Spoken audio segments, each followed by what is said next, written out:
Well, welcome to Speaking of Horses. I'm your host, Wayne Williams, and we're ready to go right here with some of the great stories from the horse industry. So join us as we get ready to go Speaking of Horses right here on this station. Well, hey, welcome to the radio program. Glad to have you join us today here on this station. Speaking of Horses loves to bring you a lot of variety about horses, horse lifestyles, and the like. This last week or two, we were in Lexington, Kentucky, and we were at Breyerfest 2019, 30th anniversary of Breyer.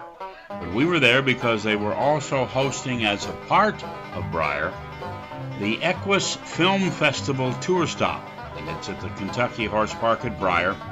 While we were there, we caught up with some of the people. We're going to meet Bruce Anderson right now at Breyerfest 30 years.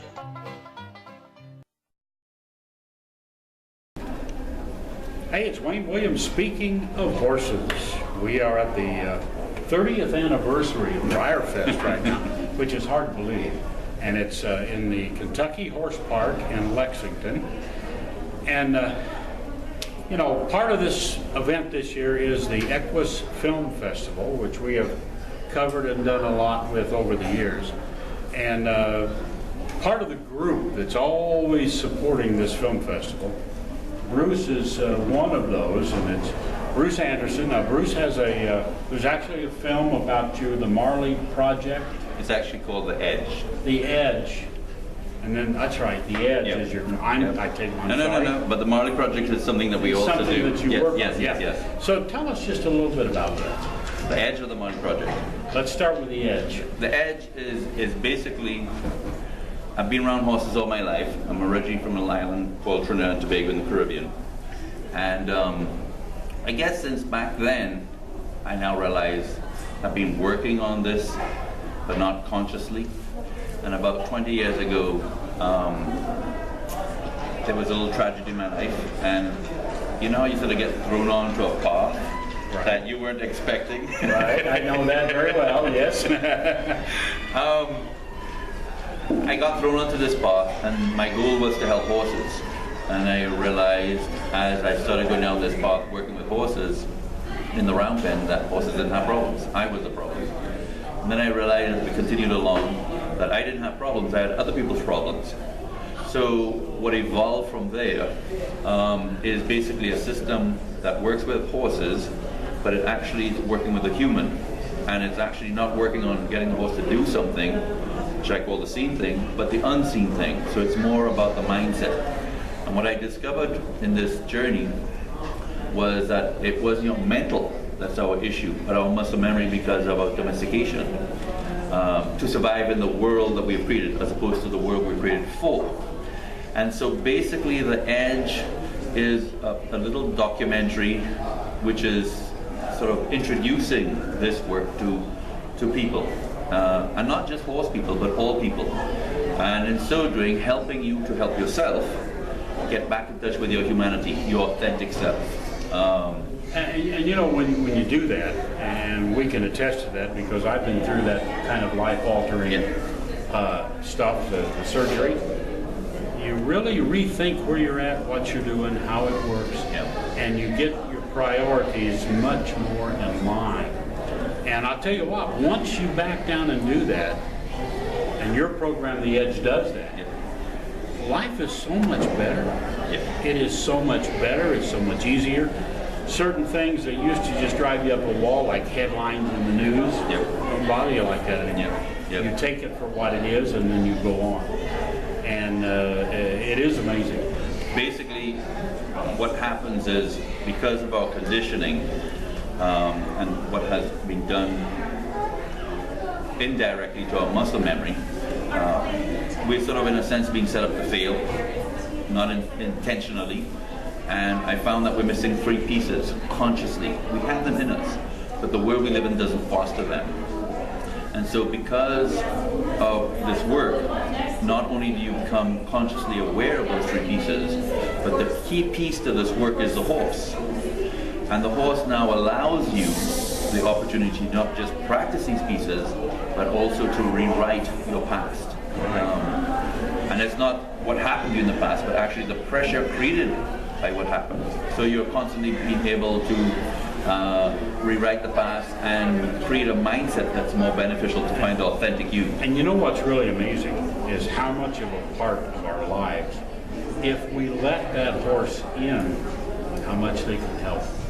It is amazing what they can do. We just have to let them in. Yep. And that's the problem. A lot of people don't want to or can't let them in. It's not don't want to, can't, because of that conditioning. That conditioning, it means to say to let them in, you have to face your mistakes. And right there, that's a buzzword, mistake. We have been conditioned that whenever we perceive we make a mistake, we're to beat ourselves up. So therefore, we don't want to admit to a mistake, so therefore I don't have to beat myself up. And it sounds really crazy, but it's fascinating how the horse is actually not me, but the horse is the teacher and becomes a great mirror to allow you now the opportunity with these tools to draw a new version of yourself, or to be back in touch with your original self. And that is so true, how that works.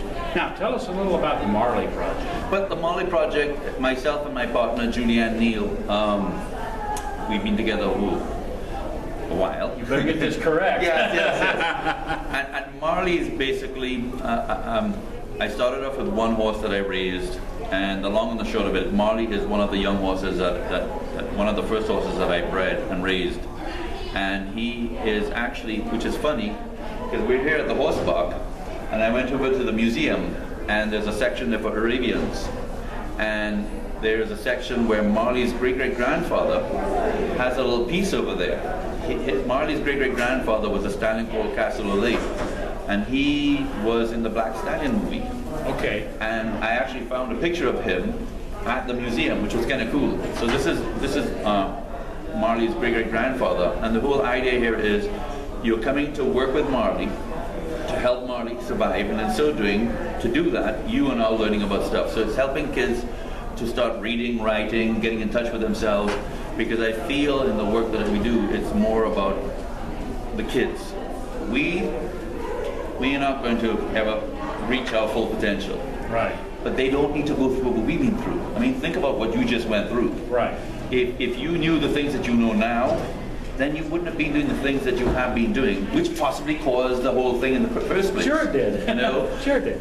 You know. So what I find fascinating is the cool thing about this work is it perpetuates a mindset of instead of taking something that is less and using it to enrich yourself, it's about taking something that is less, and careful with the word less.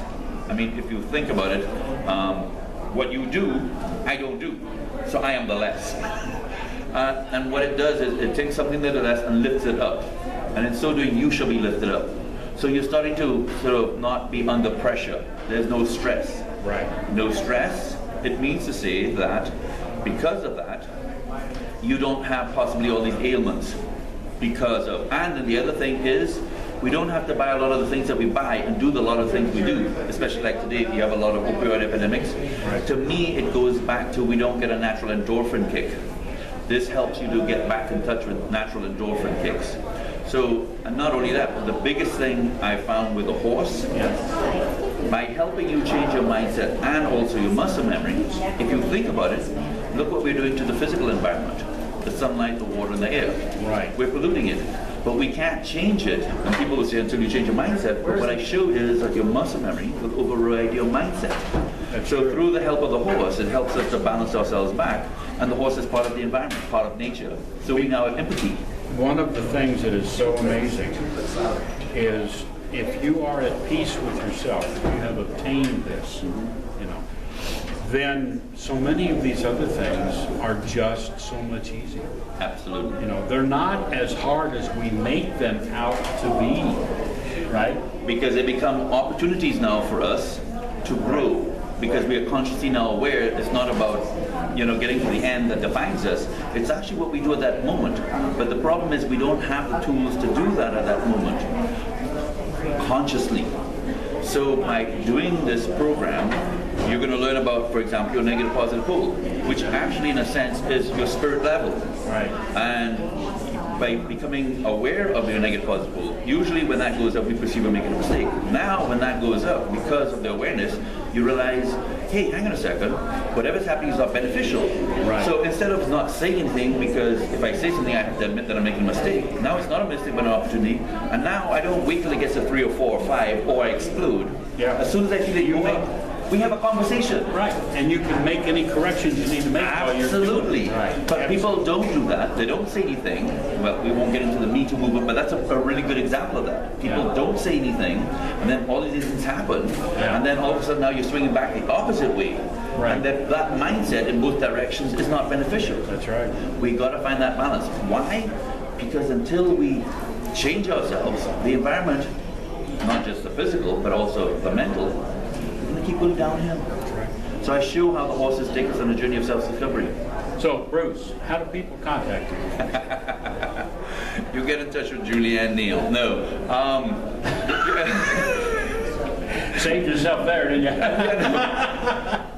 That it's Nature's View, and Julianne's not here right now. That's her department.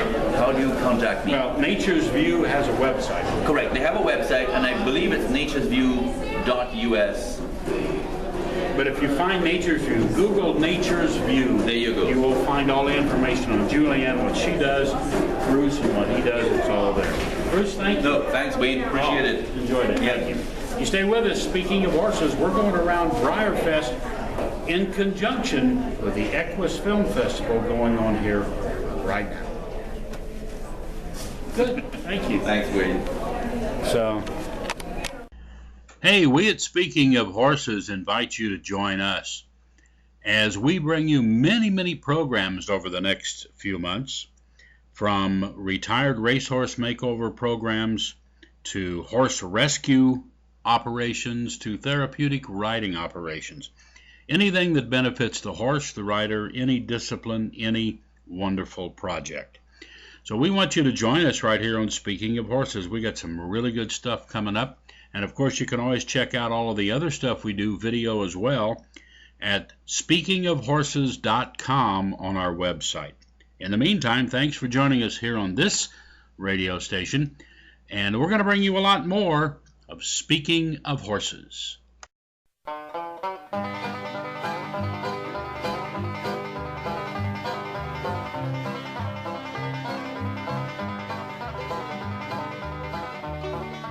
Well, that's our show.